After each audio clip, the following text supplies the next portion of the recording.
Hungry na ka?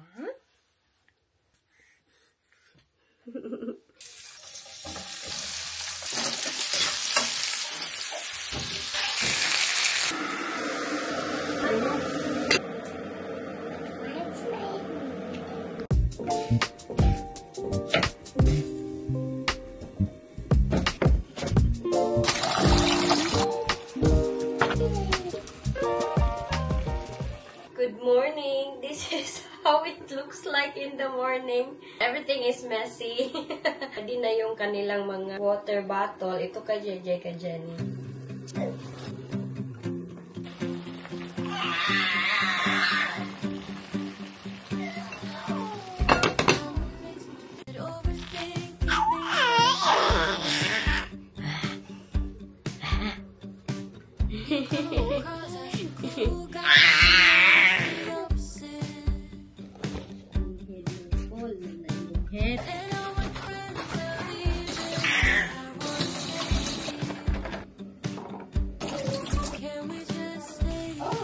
You okay, Jack?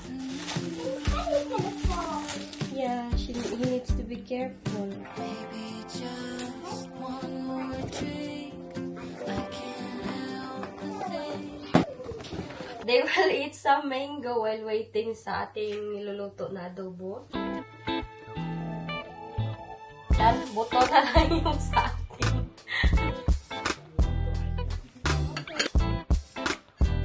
Mag-coffee muna ako. Shake it, shake. Ay, patay. Patay. Sama na, oy.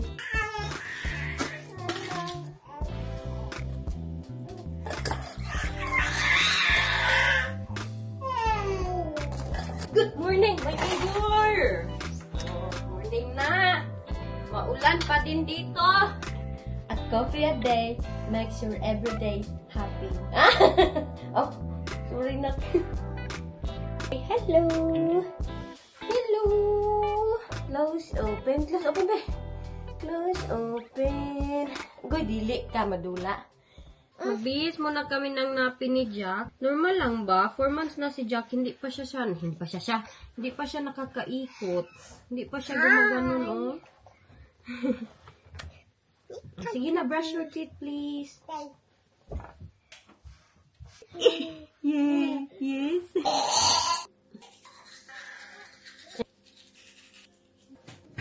Ready?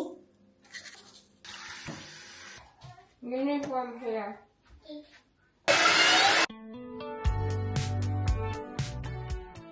Not in the back.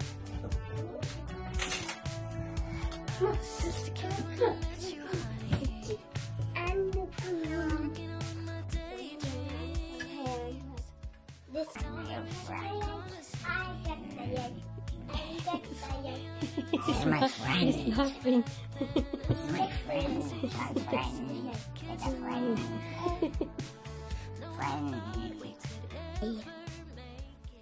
Thanks so many seconds.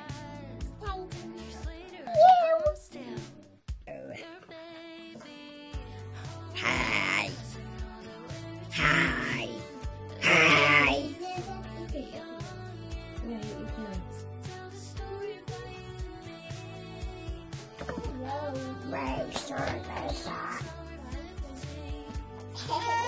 It's okay. Dali na.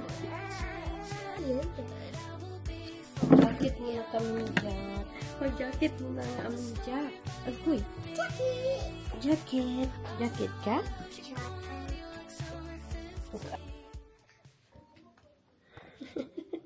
Ay! Uy, ikaw na mag-phone. I forgot my Holding my phone. I forgot my cardigan. Ito na kami. I wanna adopt. Yeah, right. Nakita akong litrato. Whiny boy. Guwapo naman ito. Wanna go out?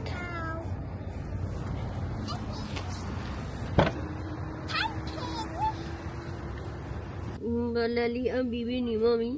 Ang bibi.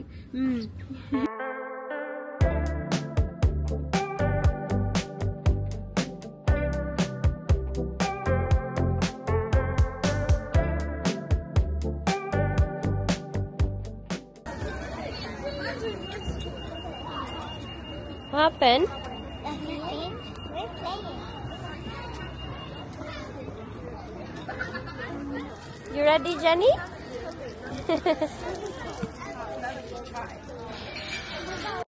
Magkuha tayo ng beans.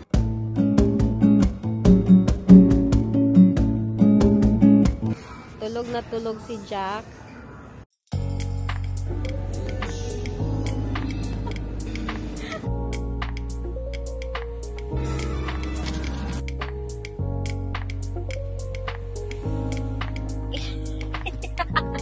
Na child lock ko.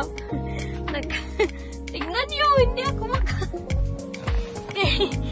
kailangan kong mag-jump galing diyan sa likuran pagpunta dito kay na child lock ako. Ano, hindi ko ma-open. Child lock ni. Hello. Nag-aantay ako dito kay grabe yung ulan. Ayun na silang dalawa, oh. Pero si Jack nandito pa. Teka, may raincoat naman si Jack. Tulog na tulog kasi. Antayin ko lang na wala itong ulan. Kaya grabe yung ulan. Tapos si Jack maulanan ba pag transfer ko dito sa loob. Luluto kami ni Jack ng hapunan. Ayan oh, kakarating lang nila. No, nag-aaway na silang dalawa. Si Jessica kasi inaasar niya yung isa. Bahala sila dyan. Ayaw ko ma-stress sa kanilang dalawa. Jack no? Good boy kay si Jack today. Unya, pagdating ng kanyang mga ate, nag-aaway na. Jack no? Basin pala away po ka, ha?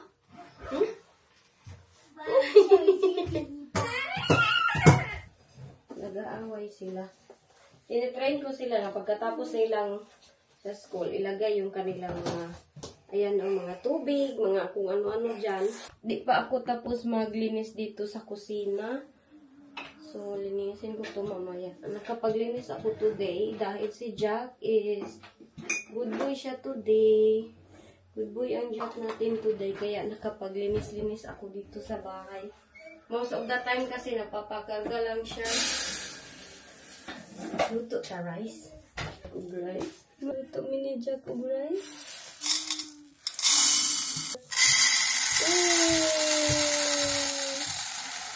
Rice.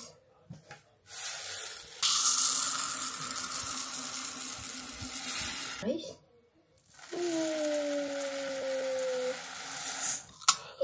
Rice. Sa rice. Message ako sa aking kapatid.